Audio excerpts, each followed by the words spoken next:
मुल्क भर में मौत की चीख चार जानिब से सुनाई दे रही है। बेबसी और लाचारी ने यकीन की सूरत इख्तियार करना शुरू कर दिया। लोग अपनी और अपनों की फिक्र में जुटे हैं।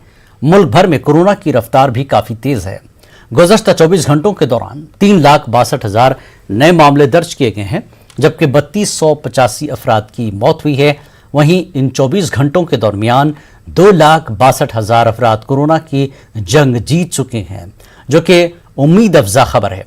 अगर पूरे मुल्क में मजमूई तौर पर बात करें, करीब 18 करोड़ लोग अब तक कोरोना से मुतासर हो चुके हैं, जिनमें 20 लाख से ज्यादा अफराद अपनी जिंदगी गंवा चुके हैं और 14 करोड़ से ज्यादा अफराद कोरोना की जंग जीत चुके हैं।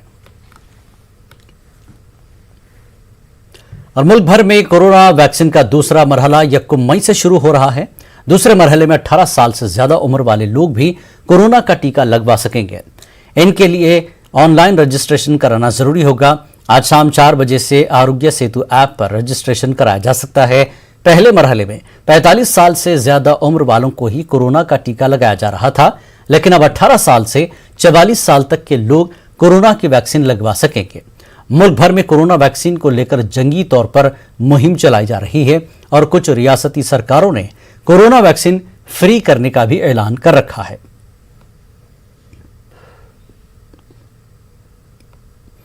दिल्ली में कोरोना का सितम जारी है। कोरोना से मरने वालों की तादाद में रिकॉर्ड इजाफा दर्ज किया गया।